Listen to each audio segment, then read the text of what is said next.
ni mama yake mkubwa na mtoto. Kwa hiyo nilipigiwa simu kwenye majira kama ya saa 7 hivi. Kwamba maana na kama alipigwa na wazazi wake kama wiki hivi 2 nahisi. Akaondoka nyumbani. Kwa hiyo leo babake aliporudi mchana akamkuta yupo huko ndani. Kwa alipomsikia babake akapanda darini. Akakimbia huko darini, akajifungia mlango wao chumbani. Babake akamwambia shuka, akagoma. Sisi tukapigiwa simu, kwa hiyo nikatoka na mama yake juu huko. Tunaishi maeneo ya Bansali. Mama yake akanipigia, tukashuka huko chini. Ina maana ile ule muda ambao sisi tunafika alikuwa bado hajajinyonga. Babake alipokuja kutufungulia geti ndo akajitundika sasa. Kuja kutufungulia geti, sisi tunakuja kumchungulia hapa, tunamsemesha asemi kitu. Baada ya muda kidogo hii nondo hapa kwenye dirisha ndo ikavunjwa. Mtu akaingia huko akafungua ule mlango kule. Alikuwa amefunga mlango kwa ndani. Amefunga mlango kwa ndani ndio. Shida mgogoro kati yake na wazazi ilikuwa nini? Hana mgogoro wote, ila tu ni mtoto ambaye amesumbua sana wazazi. Michezo ya watoto, hii ni mtoto ambaye mkorofi kidogo. Anaishi tu kwa mtaani. Akitegea muda ambao saizi wazazi wameenda kwenye utafutaji, anakuja, kama ni kupika anapika, anakula, anaondoka. Na ana miaka mingapi na anasoma darasa ngapi?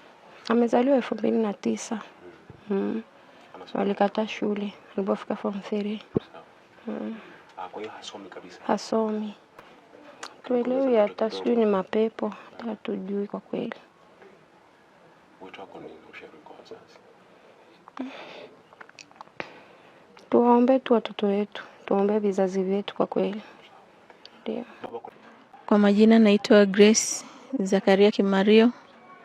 Ndio, katika mtaa wetu kumetokea tukio leo, kuna mtoto amejinyonga. Ni kwenye mazingira ambayo ni ya kutatanisha, tunaogopa kwa sababu hakukuwa na changamoto yoyote ambayo imejitokeza kwamba ndio ilisababisha. Wazazi walikuwa wameenda kazini, na walivyoenda kazini baadaye babake aliwahi kurudi nyumbani. Alivorudi nyumbani akakuta dirisha limefunguliwa, kuangalia ndo akaona mtoto ndani amejinyonga. Kabidi ampigie simu mama yake kumpa taarifa. Mama katika harakati za kuhangaika, baba alienda kuwaita majirani wamsaidie kwa ajili ya kuvunja lile dirisha ili wamuokoe yule mtoto kama atakuwa salama. Lakini mpaka kufikia majirani kuvunja dirisha, mtoto tayari alikuwa ameshafariki. Nikapigia simu, wakanipigia jirani, akanipigia simu kunipa taarifa. Nilivyokuja ikabidi nipige simu polisi kwa ajili ya kuomba msaada, pengine labda wakija kuna namna ambavyo watampeleka hospitali kumsaidia. Lakini walipofika wakati nimepiga simu polisi, kwa bahati nzuri walijitokeza kwa wakati, hawakuchelewa. Walipofika wakakuta tayari amefariki.